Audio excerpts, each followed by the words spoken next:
सबसे पहले फाइल में जाके हम एक न्यू कर लेते हैं और न्यू के ऊपर हम एक साइज ले लेते हैं जिसके ऊपर हमें ये काम करना है। तो थोड़ा बड़ा बैनर लेंगे ताकि इस पे ये काम इजीली हो सके और इसको 100 की रेजोल्यूशन पे हम लेके सेट कर देते हैं।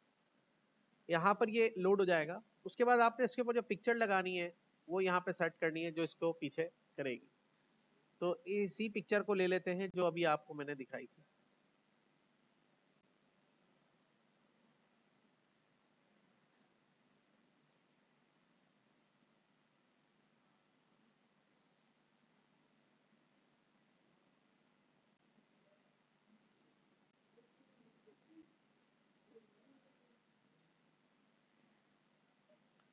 कंट्रोल ए कर रहा हूँ, कंट्रोल सी कर रहा हूँ और यहाँ पे लाके इसको कर रहा हूँ कंट्रोल वी। ठीक है, और यहाँ से इसको कर दिया मैंने क्लोज। ठीक है, अब ये पिक्चर यहाँ पर है तो इसका जो बैकग्राउंड है मैं रिमूव कर देता हूँ। क्विक सिलेक्शन टूल लिया मैंने यहाँ से।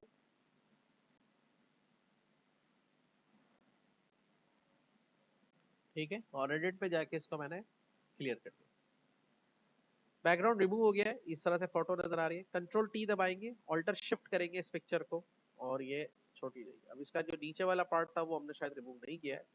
सो इसको अब हम जाके यहाँ पे रख के इस तरीके से उस पार्ट को भी रिमूव कर देते हैं। क्लिक किया यहाँ पे कोई सिलेक्शन टूल के ऊपर और रिमेनिंग पार्ट को भी यहाँ से इस तरह से सिलेक्ट कर लिया और ये वाला पार्ट भी यहाँ से सिलेक्ट कर लिया।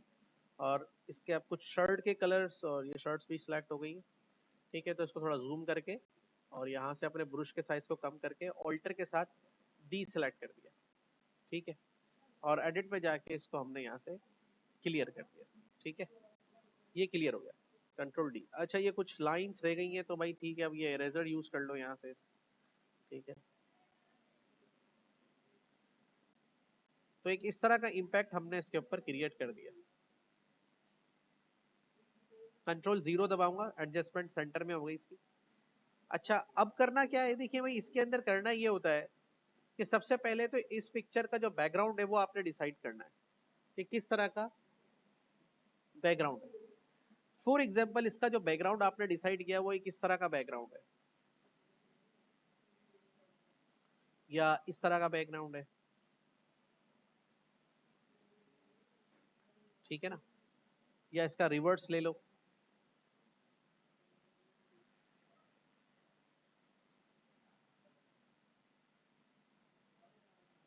अच्छा, इसका रिवर्स इसलिए नहीं आ रहा क्योंकि ये वाला सेलेक्ट नहीं किया।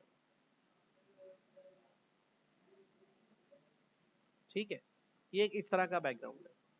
अब इस तरह के बैकग्राउंड के अंदर सबसे पहले तो इसको हमने हाइलाइट्स देनी है। इसके बाद हमने हाइलाइट्स कैसे देनी है, पहले इसका एक कंट्रोल जी करके डुप्लीकेट किया। जो डुप्लीकेट इमेज नीचे आया उसको कंट्रोल टी करके हमने ऑल्टर शिफ्ट के साथ इसको थोड़ा सा बड़ा कर दिया और उसमें हम चाहते हैं कि इसका फेस जो है वो क्लियर रिवील रहे। तो फेस क्लियर रहे तो इसका फेस को हम हाइलाइट्स पे रखेंगे और जो नीचे वाला इमेज है इसका भी ये वाला फोकस जो है हम थोड़ा सा कम करके इस तरह से रख देंगे। ठीक है, सेंटर पॉइंट के ऊपर, और क्लिक करके इसको अप्लाई कर देंगे। यूजुअली फिल्म इंडस्ट्री के जो पोस्टर्स होते हैं वो कुछ इस तरह के बने हुए होते हैं। तो यहाँ पर क्लिक करके आपने क्या करना है, इसका जो फिल है वो इसको कम करना है। ये देखिए, जैसे ही फिल करेंगे तो पिछले कलर के अंदर ब्लैंड हो जाएगा। ठीक है, ये नॉर्मल ब्लैंड मोड है इसका। और जैसे ही ये इसके ऊपर ब्लैंड हो जाएगा तो आपने क्या करना है, इसको पे क्लिक करके, क्योंकि इसको हाइलाइट्स देनी है तो यहाँ से इफेक्ट्स पे जाना है, ब्लेंडिंग ऑप्शंस पे जाना है और क्लिक करने के बाद यहाँ से स्ट्रोक पे क्लिक करना है। यहाँ पे क्लिक करके यहाँ से आप, अक्सर हम लोग इस पे व्हाइट कलर का स्ट्रोक लगाते हैं जिससे ये जरा उभर जाता है। एंड देन फिर इसके पीछे और ज्यादा उभार देने के लिए आउटर ग्लो लगा देना है।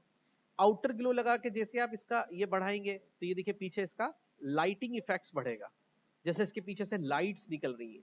इन लाइट्स को हम फिर येलो के अलावा हम यहाँ से और भी कलर्स में इंगेज कर सकते हैं, जैसे कि इन कलर्स के अंदर इंगेज कर दे, पिंक कलर के अंदर इंगेज कर दे। तो अक्सर ये वाले कलर ज्यादा इफेक्टिवली उभर के आ रहे होते हैं। इसके बाद आपने इसके एक्सटेंड करना है जितना चाहे। उसके बाद उस कलर की अगर ऑपेसिटी को कम करना है तो यहाँ से कम कर सकते हैं। एंड दैट्स ऑल, ये देखिए क्रिएट हो गया इसके ऊपर। सही है, समझ में आ गया। तो इस तरह से किसी भी प्रोडक्ट का आप जब अभी आगे चल के थोड़े एडवांस पोस्टर्स और बैनर्स की तरफ जाएंगे तो उसमें आपको ये इफेक्ट्स की जरूरत पड़ने वाली है, तो आप उस पर लगा सकते हैं। और जितने भी यूट्यूब के थंबनेल्स वगैरह देख रहे होते हैं वो इन्हीं चीजों के ऊपर, कॉन्सेप्ट्स के ऊपर काम कर रहे होते हैं। समझ में आ गई ये बात? क्लियर हो गई? ठीक है। अच्छा,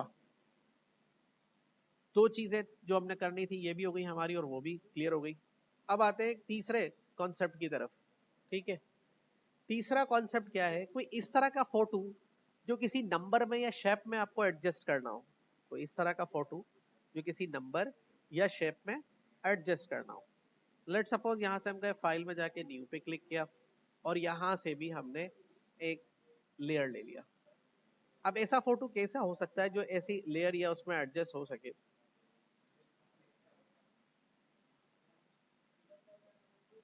कंट्रोल ओ करके ओपन करते हैं। अब यहाँ पे डिफरेंट फोटोज हैं तो सही मेरे पास, लेकिन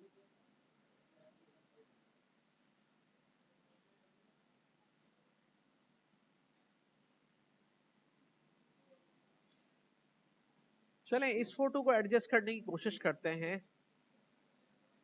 किस तरीके से देखते हैं? अब मैं इस फोटो के लिए पहले इसका जो बैकग्राउंड है उसको रिमूव कर देता हूँ। तो क्विक सिलेक्शन टूल से मैंने इसको सिलेक्ट करने की कोशिश करी और ये फोटो के साथ ये भी सिलेक्ट हो गया। ऑल्टर के साथ मैंने इसको यहाँ से रिमूव कर दिया।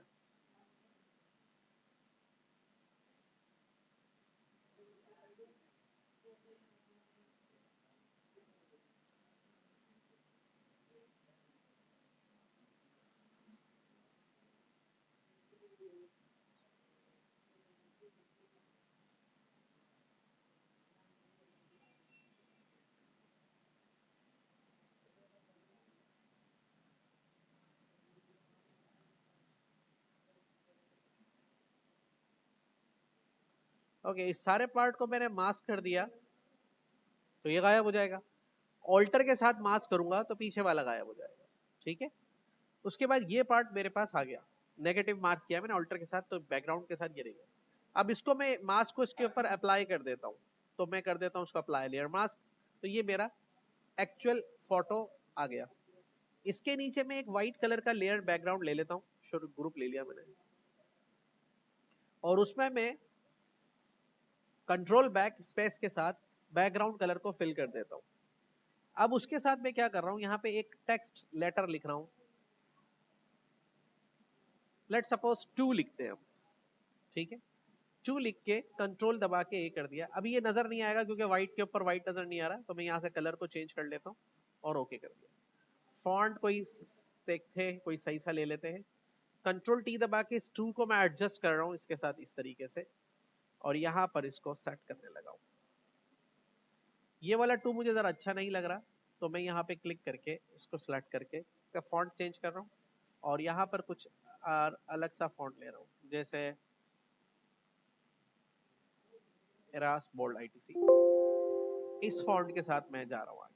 ठीक है, इस 2 को मैं इसके साथ एडजस्ट करने लगा हूँ कुछ इस तरीके से।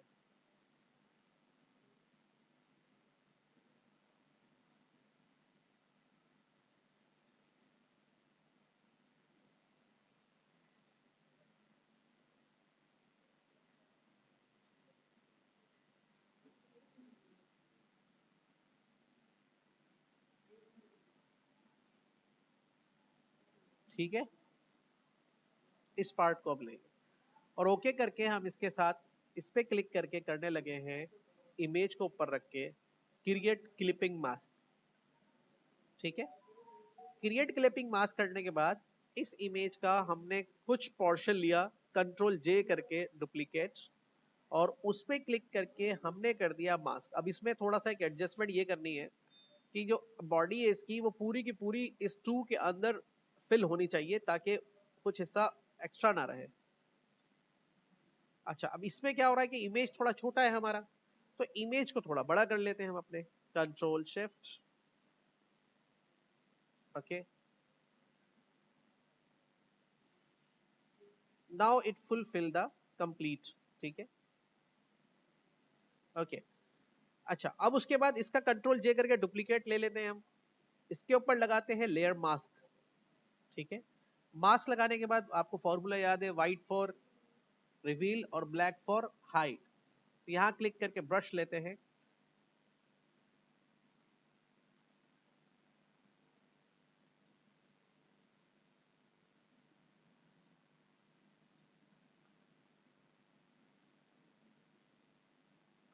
इस तरह का आर्ट आप इजीली इसके ऊपर क्रिएट कर सकते हैं।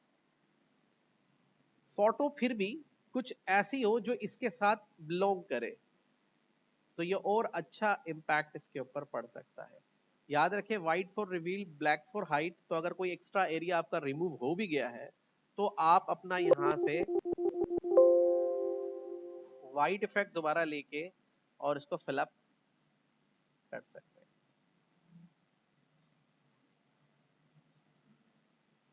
ठीक है, समझ में आ गई बात ये? तो इस तरह कोई भी पिक्चर, कोई भी शेप, इस तरह से किसी लेटर में या किसी शेप में आप उसको क्लिपिंग मास्क के जरिए या मास्क के जरिए एडजस्ट कर सकते हैं और वो इस तरह का इम्पैक्ट बन जाएगा। समझ में आई? बाद में इसके बैकग्राउंड पे कोई भी अच्छा सा आप इफेक्ट लगा के तो दिखा सकते हैं। ठीक है, समझ में आ गई बात? ये क्लियर हो गई? समझ में आया कॉन्सेप्ट कैसे किया हमने? ठीक है, इस तरह जितने भी इसके कॉन्सेप्ट